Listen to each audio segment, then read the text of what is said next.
Почитувани, добар ден. Започнуваат вестите на Канал 8. Општина Кочани продолжува со реализација на планираните проекти за оваа година, а што се дел од програмата за локален економски развој. За првите 8 месеци од годината биле поднесени 23 барања за финансиска подршка и за сите, освен за еден, е добиен позитивен одговор. Во периодот од почетокот на оваа година до крајот на август, општина Кочани поднесе вкупно 23 апликации за проекти преку повеќе програми од различни области. Од нив одобрени се 8, за 7 во тек е постапката за реализација, 14 се во процедура, а одбиен е само 1. До програмата за прекугранична соработка во партнерство со општината Разлог од Бугарија поднесен е проект за регулација на дел од кеот на Кочанска река, од локацијата кај Зебец до Бавчалук, а во партнерство со училиште од селото Мусомиште поднесен е проект за реконструкција на дел од училишната зграда на основното училиште Свети Кирил и Методи. За општина Кочани од посебен интерес за реализација се проектите за реконструкција на мултикултурниот центар, апликација што е поднесена до програмата за прекугранична соработка преку Центарот за развој на Источниот плански регион. Овој проект е во партнерство со бугарската општина Гоце Делчев. Исто така, со општината Рила од Бугарија аплицирано е и за проектот за уредување и опремување на просторот околу споменикот на Слободата. До Министерството за труд и социјална политика пак поднесени се апликации за изградба на 2 капитални објекти, нова детска градинка во местноста Драчевик и изградба на дом за стари лица. Преку проектот за локална и регионална конкурентност на Светска банка е поднесен проектот Планински велосипедски рај, што опфаќа изградба на пешачко-велосипедски патеки, реконструкција на планинарскиот дом и надградба на паркингот на Пониква, за што се побарани средства од 489.000 евра. Исто така до Светска банка е поднесен и проект за реставрација и конзервација на споменикот на Слободата, што заедно со проектот за уредување на околината би резултирал со комплетно уредена целина.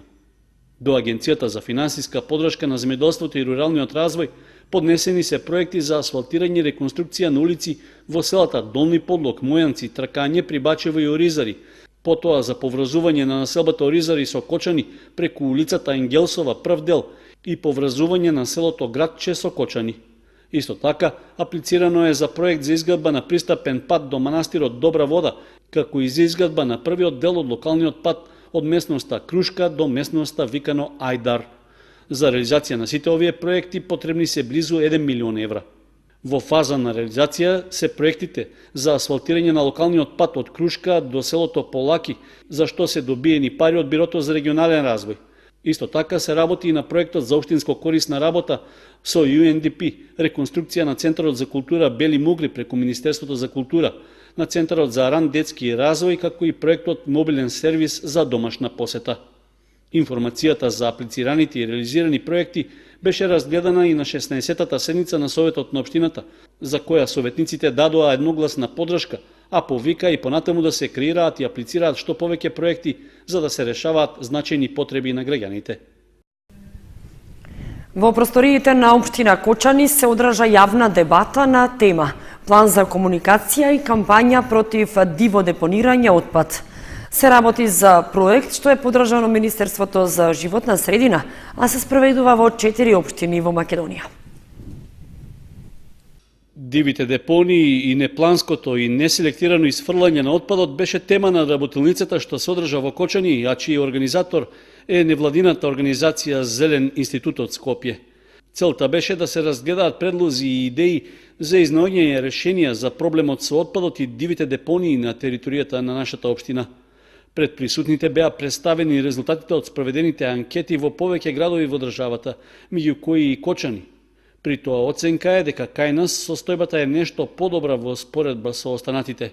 Она што го видовме во општината Кочани, покрај десетина депонии кои што беа измапирани, неколку ги земавме во предвид за да го испитаме мислењето на граѓаните, видовме дека нивото на свеста на граѓаните и на самите граѓани кои што живеат во околината самите сметаат дека има потреба од подигнување на свеста, додека пак од друга страна резултатите покажаа интересно, за разлика од останатите општини, дека граѓаните имаат и поголемо задоволство од честотата методата на собирање на отпадот, поставеноста на контејнерите и така натаму, што укажува дека комуналното предпријатие си ја врши својата работа, но очигледно нешто затајува, односно, како што беше истакнато на денешната дебата, дека со расчистувањето, честото расчистување на тие диви депонии, всушност се прикажува едно легализирање на истите, што понатаму повторно се остава простор да се трупа. Заедничка констатација на присутните од дебатата е дека во иднина треба активно да се работи за подигнување на јавната свест кај граѓаните, за подобрување на хигиената и зачувување на животната средина. Јас морам да кажам дека дивите депонии што ги споменавте, јас лично ги знам и повеќе пати веќе имам интервенирано и веќе учествувано во очистувањето на тој дел. Поготово беше споменато фабриката за вода неколку пати. Покрај Кочани проектот се спроведува и во Делчево и скопските општини Кисела Вода и Ѓорче Петров, а подршка за неговата реализација е добиена и од Министерството за животна средина. Во општинската сала во Чешиново се одржа информативна средба која што е дел од проектот Подршка за развој на земјоделски задруги, тежок 2 милиони евра. Преку него земјоделците се мотивираат да влегуваат во задруги, преку кои би можеле да станат поконкурентни на пазарот, како и да дојдат до пониски цени на репроматеријалите, механизацијата и поквалитетно производство. Македонската развојна фондација за предпријатија и водечката организација КЕР од Германија го спроведуваат проектот Подршка за развој на земјоделски задруги. Проектот има за цел да придонесе кон поголема продуктивност и конкурентност на земјоделскиот сектор во земјата. Специфичната цел на проектот е зголемување на пазарната конкурентност и соработката меѓу земјоделците во земјата, преку создавање поволни услови за развој на постоечките и создавање нови земјоделски задруги. Информативна средба со земјоделците се одржа во општинската сала во Чешиново со цел представување на предностите од здружувањето во земјоделски задруги. Низ овој проект предвидени се низа активности како подобрување на законската легислатива, поддршка на чадор организации на самите земјоделски задруги, промотивни активности за разбирање на концептот на земјоделски задруги и на крајот финансиска и техничка поддршка на 20 земјоделски задруги, од кои планирано е 8 од постоечките и 12 од новоформирани задруги. Она што го правиме сега е практично споделување на информации за самиот проект, за можностите кои ги нуди и особено и за предностите од самото здружување. Тука, например, денеска имаме гости на другите настани, сме носили други гости, да ги запознаат со концептите на задругарството, со предностите и со сите оние работи кои се неопходни за една земјоделска задруга да може да функционира. При тоа фокус ставаме на интересот, бидејќи интересот е тој кој треба да ги спојува земјоделците. Самите, како индивидуи, се имаат многу помали, поограничени можности да настапат на пазарот, здружени, имаат низа предности, меѓутоа самото здружување е процес кој треба да се фацилитира. Некој треба тоа да го води. Здружувањето зависи од самите членови. Може да се здружат во однос на иста култура или ако ги спојува заеднички проблем, например пласма на различни култури, тогаш може да се организираат и по тој основ. Важно е да си го знаат интересот. Ние, например, во Кочанскиот регион, кога доаѓаме, еден од проблемите кои го имаат дел земјоделците е при бербата, тоа мора релативно брзо да се обработи, да се исуши и така натаму. Значи, капацитети за сушење се потребни. Таму интересот би бил околу тоа. Не мора да биде околу некои други работи. Значи, има понекогаш некој анимозитет према задругарството заради некои реминисценции од минатото и слично. Меѓутоа, треба да се гледа напред во смисла кој е интересот, кој не спојува. Дали е тоа една култура, друга култура, дали е можеби заедничка набавка, заедничка продажба, сето тоа или заедничко организирање на процесите преку заедничка механизација и слично. Направена е длабинска студија на законската регулатива и компаративна анализа во рамките на проектот и се разгледуваат и тие прашања. Во основа, земјоделската задруга треба да е една од формите на здружување, а не значи единствена. Значи можно е здружување и преку здружение, заедничка фирма, значи задругата е нова или поинаква форма на организирање, која што во однос на даночниот третман не треба да биде обесправена и правилата за игра во однос на даночната регулатива треба да бидат исти за сите, додаде Недановски. На средбата со земјоделците во Чешиново беше представен успешен пример на земјоделски задруги од регионот на Босна и Херцеговина. Основани смо 2000. Задругата ја формиравме во 2013 година, заради тоа што здружувањето ни донесува економски просперитет. Тоа значи дека нашите жени ги проширија своите мали бизниси и така дојде до потребата за легален пласман и основањето на задругата. Задругарството е најважен и најдобар модел на организирање, преку кое се искористуваат разни бенефиции. Побарувачката се зголемува, така што искуството покажува дека е многу добро да се биде член на задруга, бидејќи во овој систем, кога има многу невработени, сушност задругата ти обезбедува да бидеш свој газда. Основната причина зошто да се здружат во земјоделски задруги е заради поголема конкурентност на пазарот, пониски цени на репроматеријали што се обезбедува преку заедничка набавка. Со заеднички преработувачки погони се постигнува поголем обем за преработка и се пласираат поголеми количини на производи кои се унифицирани, како и повисоки цени на готовиот производ. Проектот е со време траење од 38 месеци. Финансиран е од Европската Унија. 4-годишно дете е повредено во сообраќајна несреќа во Кочани. Тоа било прегазено од автомобил, па поради сериозноста на повредите е препратено на лекување во клиничкиот центар во Штип. 4-годишно дете од македонска Каменица се здоби со тешки телесни повреди во сообраќајната несреќа што се случила во вторникот околу 15 часот на улицата Цар Самуил во Кочани. Во него удрил 38-годишниот кочанчанец ТЦ, кој управувајќи со своето моторно возило Фиат Темпра со штипски регистерски ознаки го повредил малолетникот. При незгодата детето се здобило со телесни повреди и по укажаната лекарска помош во здравствениот дом во Кочани било префрлено во клиничкиот центар во Штип на понатамошно лекување. Увид на местото на настанот изврши увид на екипа од полициската станица Кочани, која треба да го даде и одговорот за причините на несреќата. Инаку улицата Цар Самуил, каде се случила несреќата, е една од потесните сообраќајници во градот, со мала широчина на сообраќајната лента. Дополнителен проблем се и паркираните возила на тесната улица. Со тоа се попречува видното поле на возачите, а се загрозува и безбедноста на пешаците. 2 возила и 5 пожарникари интервенираа на настанатиот пожар што после земјотрес се случи во основното училиште Раде Кратовче. Станува збор за тактичко показна вежба на училиштето, евакуација во случај на земјотрес и пожар.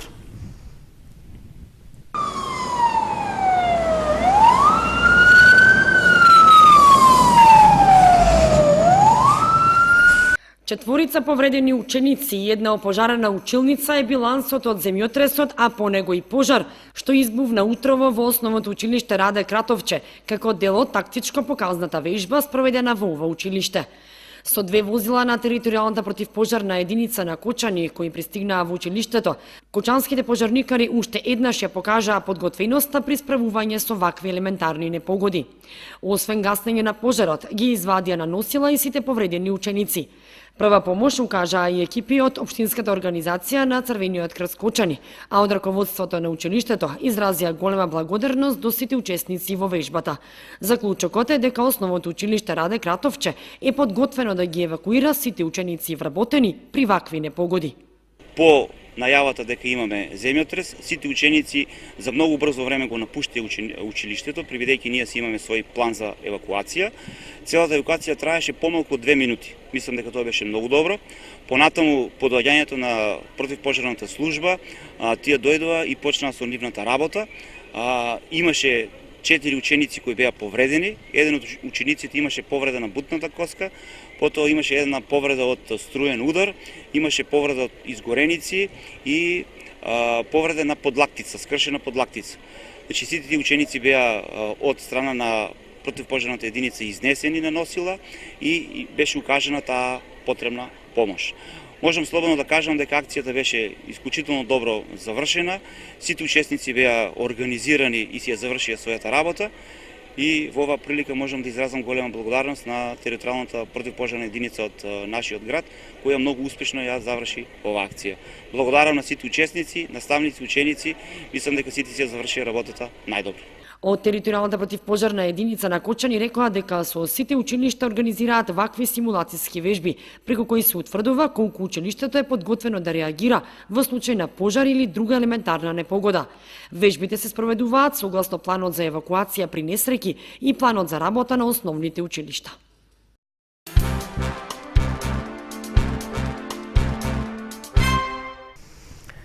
Измалтретирани, прегладнети, дехидрирани. Нов случај на врзани и измачени кучиња во подрумските простории од зградите кај Панаѓурот. Од Сдруженијето за заштита на животните од Кучани бараат темелна истрага на случајот и повторно казна за сторителот. И повторно нова серија на малтретирање кучиња во Кочани. На истата локација во подрумските простории кај зградите кај Панаѓурот, Сдруженијето за заштита на животните од Кочани повторно најде и ослободи изгладнети, измалтретирани и дехидрирани врзани кученца. Од Сдруженијето повторно се сомневаат на Николчо Тарџиманов, кој живее во истата зграда и за кој Канал 8 досега неколку пати информираше. За новото малтретирање Сдруженијето ја извести и полицијата и ветеринарните инспектори. Откако излезе од затвор, Николчо повторно продолжи со истото темпо, повторно собира и малтретира кучиња. Во подрумските простории на зградата најдовме нови кученца кои беа изгладнети, дехидрирани, преплашени, оставени без вода, затворени во темна просторија. Ја известивме полицијата, чекаме ветеринарен инспектор со цел да го спречиме злоставувањето на кучињата, бидејќи неколку пати веќе беше во затвор. Очигледно е дека затворот не е мерка за него. Можеби ако побара психијатриска помош или нешто слично лекување, можеби ќе има ефект. Бидејќи вака не одиме никаде, злоставувањето продолжува, а никој не презема ништо.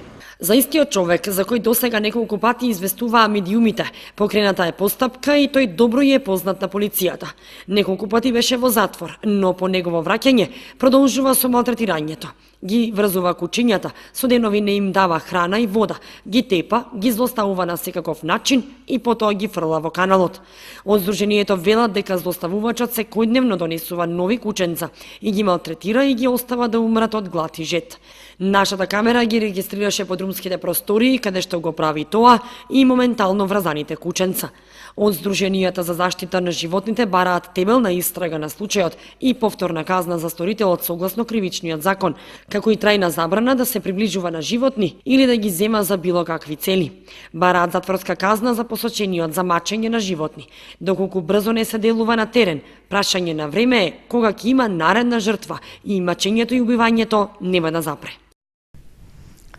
Со игри, возење велосипед и пораки за промоција на велосипедизмот, Основното училиште Коча Рацин од Блатец се вклучи во одбележувањето на Европската недела на мобилност. Свој допринос во одбележувањето дадоа и децата со посебни образовни потреби од училиштето. Преку низа активности поврзани со велосипедизмот, Основното училиште Коча Рацин од Блатец ја одбележа Европската недела на мобилност. Активностите се во организација на училиштето и Сдруженијето на граѓани Екологик од Скопје, подржани од швајцарската амбасада. Текот на активностите се состоеше од неколку чекори. Започна со лепање постери со пораки за велосипедизмот и интересни факти за велосипедот како превозно средство. За време на часовите, најмалите од прво и второ оделение, како и децата со посебни образовни потреби, дадоа свој допринос преку боенки и цртежи на тема велосипедизам. Преку делење флаери со пораки и факти, учениците ја запознаа по широката јавност со интересни информации поврзани со велосипедот како превозно средство и придобивките од возење на истиот. Дефилето од велосипедисти, ученици од 3 па до 9 оделение, како и родители и наставници кои се одржа во училишниот двор, беше активноста која следеше и сите заедно свртеа по неколку круга на својот велосипед. Како завршница беше организирано полигонско возење велосипед, каде учениците мораа да поминат одредени препреки на својот пат. Сите активности беа со цел промовирање на велосипедизмот како здрава и еколошка опција во транспортот и придонесува во пријатна и забавна атмосфера да се промовира почетокот на нови велоавантури. Координатор на проектот во Основното училиште Кочо Рацин е Татјана Анакиева, но голема улога за успешноста на сите активности одиграа вработените во училиштето, како и родителите кои се приклучија во дефилето.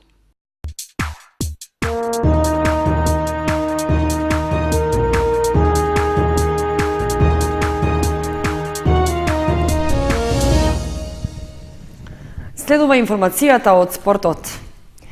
Планинарски марш за освојување на највисокиот врв на Балканот Мусала на Рила планина викендов организираа планинарите од Планинарскиот спортски клуб Осогово од Кочани. 18 планинари од Кочани и тројца од Виница викендов успешно ја поминаа патеката од 20 километри за освојување на врвот.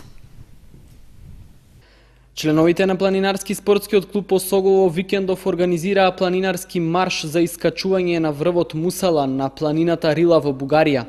18 планинари од Кочани, меѓу кои тројца од Виница, по добри временски услови и без поголеми потешкоти, успешно се искачија на највисокиот врв на Балканот со надморска височина од 2925 метри. Патеката беше во должина од 20 километри во двата правца, а планинарите ја совладаа за околу 8 часа. Покрај искусните планинари во групата која го освои врвот имаше и млади надежни планинари. Вреди да се спомени учеството на 9-годишниот Кирил Крстев, како и неколку години постарите Ѓорги Соколовски, Андреј Давидков и Ивона Антова. Планинарите од Планинарски спортскиот клуб Осогово се соочуваат со мали проблеми во делот на просторните услови. Салата за клубски состаноци што се наоѓа во Центарот за култура Бели Мугри веќе еден месец не е во функција поради реновирање на објектот на центарот. Сепак, тоа не е причина планинарите од Кочани веќе следниот викенд да организираат нов планинарски марш за освојување на врвот Митикас на Олим планина.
Почитувани, тоа беше се што ви подготвивме за ова издание на вестите на Канал 8. Ви посакуваме пријатна вечер.